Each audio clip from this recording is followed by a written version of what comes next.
Hello everyone, welcome to this video, and in this video I'm going to give you guys a story time of how I built like a full stack SaaS application and why I think no one is using it.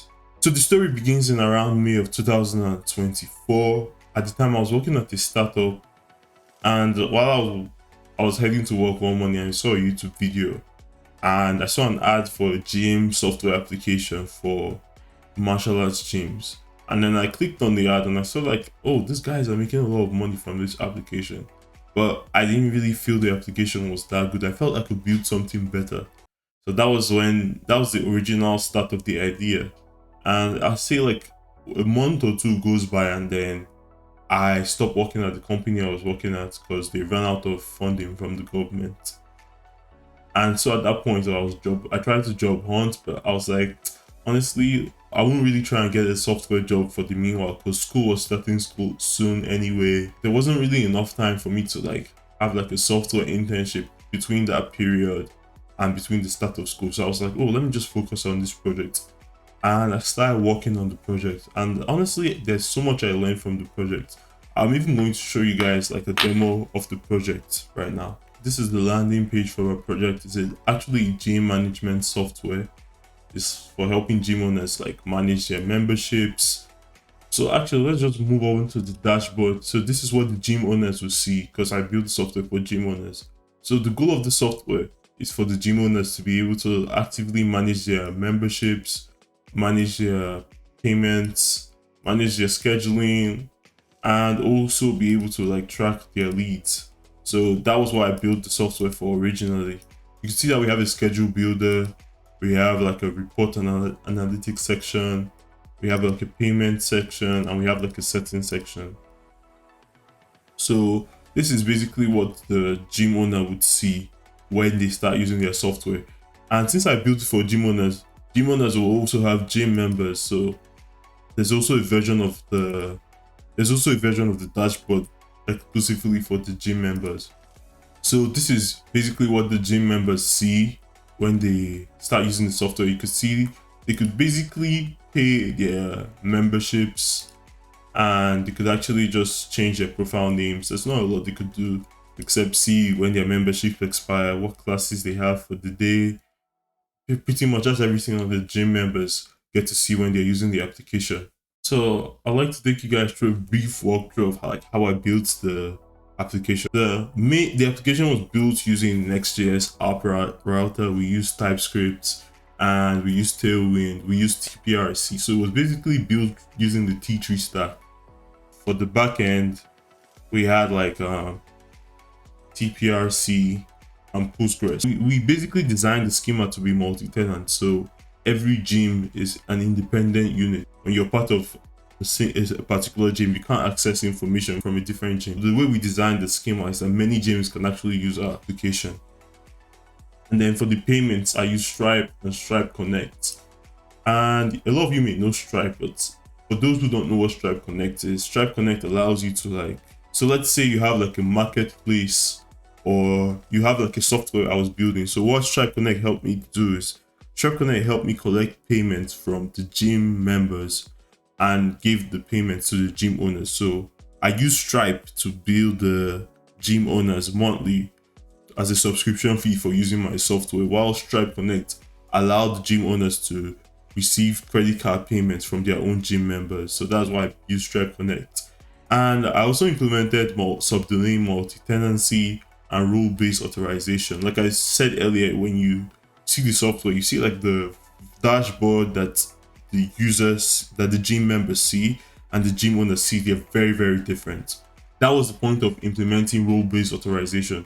For subdomain multi-tenancy, I will just go back to the application.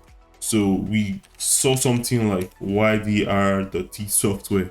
I'm assuming that ydr is actually like the name of a gym. Subdomain in application represents the gym slug.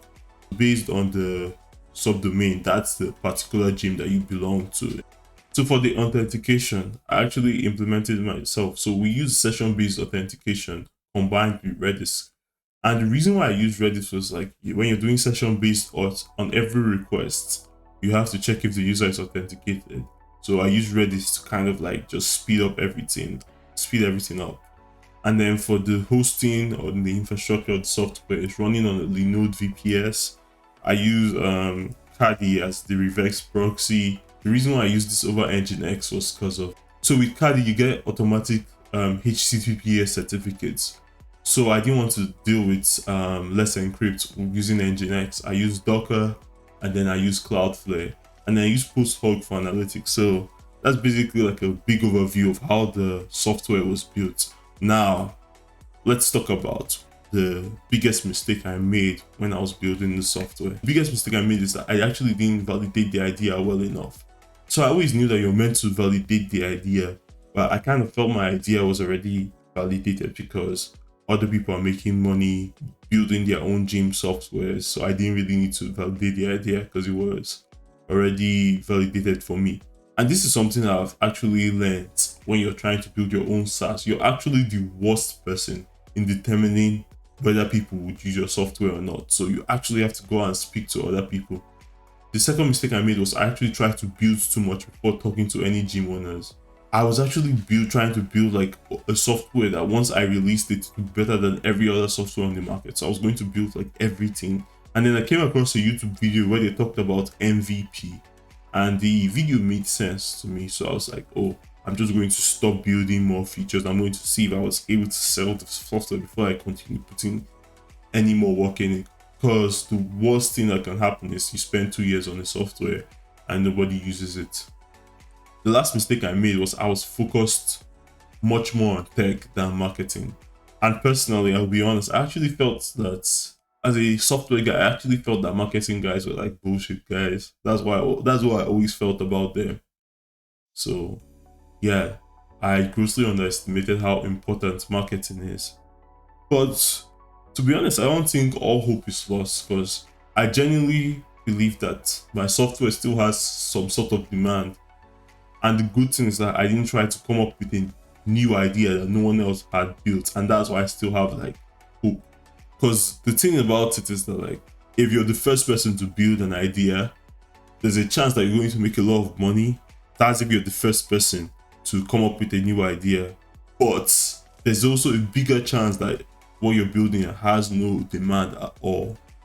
That's like the saving grace my software has, because there's already demand for it. So I just need to find a way to show users that, oh, there's this feature that my software is used. There's this feature of my software that's better, or I have to niche it down. I'm actually just going to try like marketing. So I could try cold emails. I might actually try to run ads.